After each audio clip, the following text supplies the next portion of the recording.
Отпадните батерии и акумулатори се сортираат на посебен начин, односно тие представуваат посебен вид на отпад. Табеларниот приказ ни ги прикажува зацртаните национални цели за собирање на отпадна опрема, пропишани со Законот за управување со батерии и акумулатори и отпадни батерии и акумулатори. Со цел да се заштити планетата Земја, постојат определени закони според кои отпадните батерии и акумулатори мора да се остават или предадат на места кои се однапред означени за собирање на комунален отпад, како несортиран комунален отпад од домаќинствата. Отстранувањето или горењето на отпадни индустријски или автомобилски батерии и акумулатори е забрането.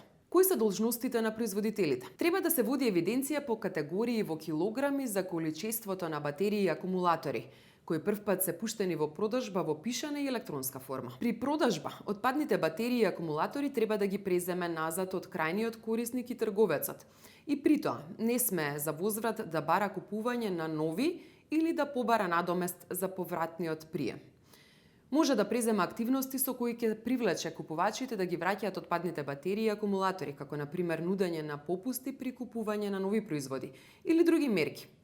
Должен е да обезбеди третман и рециклирање на собраните отпадни батерии и акумулатори. Трговецот кој има малопродажна продавница е должен да обезбеди лесно достапен и јасно видлив простор или садови наменети за собирање и чување на веќе неупотребливите батерии и акумулатори. Што треба трговецот да ги информира купувачите пред да купат батерија или акумулатор? Забраната за оставање на отпадни батерии и акумулатори како несортиран комунален отпад и обврската за одделно собирање на отпадните батерии и акумулатори, воспоставените системи за преземање на отпадните батерии и акумулатори и нивен третман и отстранување и можноста за предавање на отпадните батерии и акумулатори на продажните места на истите. Инспекцискиот надзор над постапувањето со батериите и акумулаторите и нивниот отпад го вршат општинските инспектори за животна средина, државните инспектори за животна средина и државните пазарни инспектори, при што секој од овие инспектори е надлежен за различни аспекти од постапувањето со ваквиот отпад.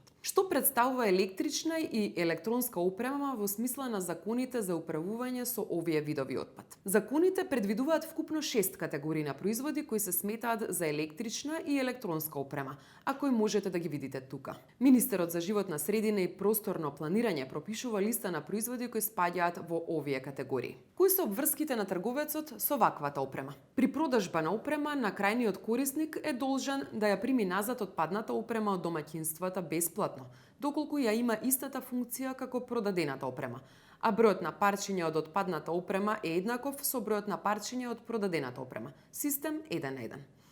Доколку врши домашна испорака на опрема, тој е должен на крајниот корисник да му понуди бесплатно преземање на отпадната опрема од домаќинствата, најмалку за истиот број парчиња на опрема со иста класификација и функција. Доколку има малопродажна продавница со површина над 400 метри квадратни, е должен да обезбеди простор во самиот објект на продажниот простор или во негова непосредна близина за бесплатно собирање на отпадната опрема од домаќинствата со големина чиј надворешен обем е до 25 см и без обврска за купување на слична опрема од крајниот корисник. Во својот продажен простор на неговата веб страница, интернет, печатени маркетиншки материјали за продажба е должен да истакне информација за крајниот корисник за можноста за враќање на отпадната опрема од домаќинствата, како и за неговата обврска за преземање. Кога трговецот може да одбие да ја прими отпадната опрема од домаќинствата? Отпадната опрема од крајниот корисник не ги содржи основните составни делови.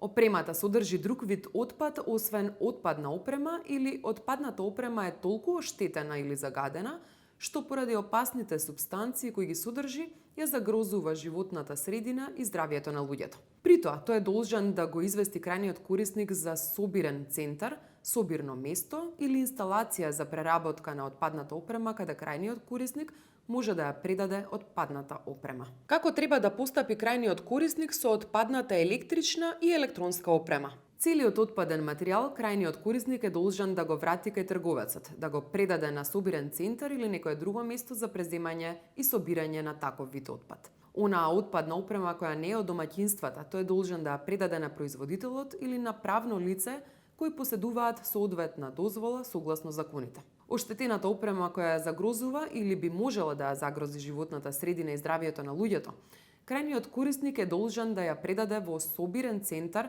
приспособен за преработка на ваков вид отпад.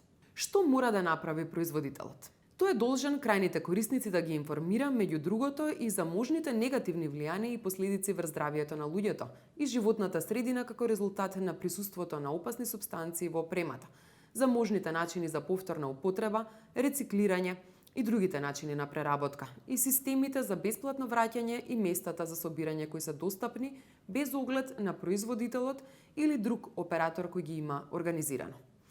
Инспекцијскиот надзор над управувањето со отпадот од електрична и електронска опрема вршат државните инспектори за животна средина, општинските инспектори за животна средина, комуналните инспектори и државните пазарни инспектори, при што секој од нив е надлежен за различни аспекти. Македонското здружение на млади правници нуди правна поддршка на еколошките граѓански организации. Контактирајте го здружението и информирајте се детално за активностите кои можете да ги преземете.